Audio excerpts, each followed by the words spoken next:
ছিল টিএলএম এর একটা ওয়ার্কশপ বলা চলে এটাকে। অনুরাগঞ্জ ব্লক 2 এর মিটিং হলে এটার আয়োজন করেছেন আমাদের এসআই সাহেব। আমি দেখলাম পুরোটা ঘুরে ঘুরে আমাদের সমষ্টি উন্নয়ন আধিকারিক দেবোত্তম সরকার ছিলেন, জয়েন্ট সাহেব আছেন, এডিএ সাহেব আছেন, আমাদের শিক্ষা কর্মকর্তা আছেন, আমাদের এসিও সাহেব ছিলেন। তো অত্যন্ত আমি কিছুক্ষণের জন্য ছোটোবেলায় ফিরে গেছিলাম এবং ভাবছিলাম আমাদের সময়ে এইরকম একটা প্রদর্শনী হলে খুব হয়তো ভালো হতো। মানে আমাদের সেই ছোটোবেলাকার দেখা স্বপ্নটা ইদানিং বাস্তবায়িত হচ্ছে।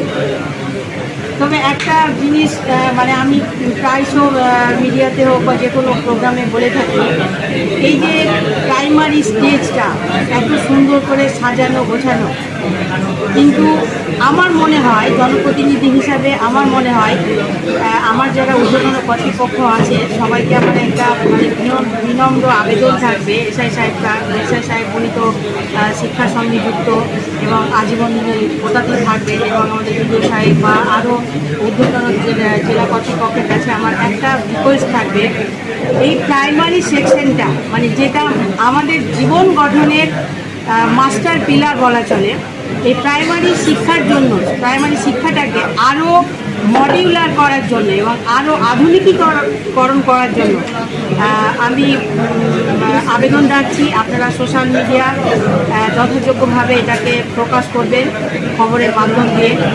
কারণ আমি বলছি না যে এই সিস্টেমটা খারাপ, এটা অবশ্যই ভালো, কিন্তু এটাকে আরও বেশি করে টেকনিক্যালের সাহায্যে হোক বা যে কোনো রকম পদ্ধতি, আমার চাইতে শিক্ষা জগতে যারা আছেন তারা ভালো বুঝতে পারবেন, তারা আরও বেশি বেশি করে ছড়িয়ে দিতে হবে। যদিও এই যে আজকে টিএলএম যে এই প্রোগ্রামটা বিশেষ কর্মশালাটা বা প্রদর্শনীটা হচ্ছে, এটা কিন্তু অতীতেও ছিল। আমরা প্রাচীন আর্যভট্ট, বরাহ মিহির এইসব দার্শনিকদের, জ্যোতির্বিজ্ঞানীদের জীবনী ঘাটতে গিয়ে দেখতে পাই যে অ্যাবাকাস বলে একটা এখন যেটা একটা খুব কী বলে একটা কোচিং সেন্টার টাইপ করে শেখানো হয়, সেটা কিন্তু সেই প্রাচীন ভারতবর্ষ থেকে উঠে এসেছে। জ্যোতির্বিজ্ঞানী, গণিত বিজ্ঞানী যারা ছিলেন, আর্যভট্ট, বরাহ মিহির, আমার ছোটোবেলার একটু মনে পড়ছে, আমি সেইটুকু শেয়ার করলাম আপনাদের সঙ্গে। তো সেই পুরনো জিনিসটা এবং ফেলে দেওয়া ঘরের পুরনো জিনিস দিয়ে আজকে যে অসাধারণ একটা প্রদর্শনীশালা গড়ে উঠে আমাদের এই মিটিং হলটাকে একটা অন্যরকম রূপ দিয়েছে, এই জন্য আমি অভিভূত। এবং এসআই সাহেবের কাছে ধন্যবাদ যে উনি প্রত্যেক টিচারদেরকে এরকমভাবে সুস্থ পরিবেশের মধ্যে রেখে গুছিয়ে নিয়ে চলতে পেরেছেন।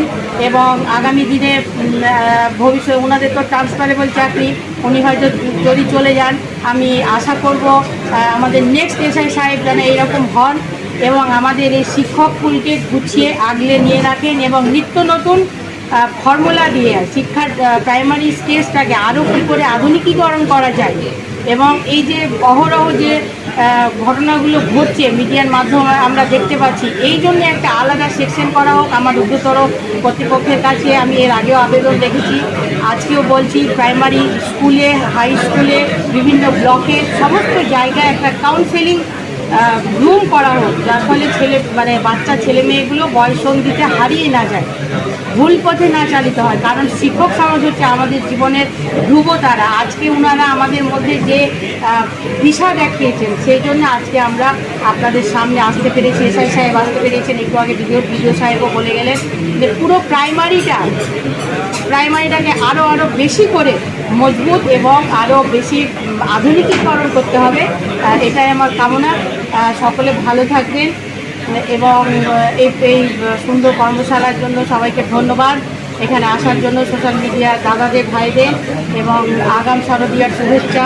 সুন্দরভাবে পুজো উপভোগ করুন, সুস্বাস্থ্য থাকুন। ডেঙ্গু নিয়ে খুব ছড়াছড়ি, আমরা ডেঙ্গু শুধু নয়, বিভিন্ন রকম সিজনিয়াল অসুখ, সমস্তটাকে উপেক্ষা করে আপনারা ভালোভাবে এই বন্যা বা এরকম যা অবস্থা, বন্যা হব কিন্তু যে একটা আতঙ্কের মধ্যে 3 সপ্তাহ 4 সপ্তাহ থেকে আমাদের প্রশাসন বা আমাদের বিভিন্ন ব্লক ত্রাহি করছিল, এখনও অসুবিধার মধ্যে কিছু কিছু জায়গায় আছে। সব কিছু মিলিয়ে ঝুলিয়ে ভালোই মন্দই মিশে আমাদের জীবনযাত্রা, এবং সব কিছু মিলিয়ে শেষটা যাতে ভালো হয়।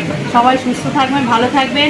আবারও শিক্ষককুলকে আমার ধন্যবাদ, কারণ গুরুকুল বলতে ওনারাই, আর ওনাদের জন্যে আজকে আমরা এই জায়গায় আসতে পেরেছি। সবাইকে ধন্যবাদ। এবং রঘুনাথগঞ্জ ব্লক পঞ্চায়েত সমিতির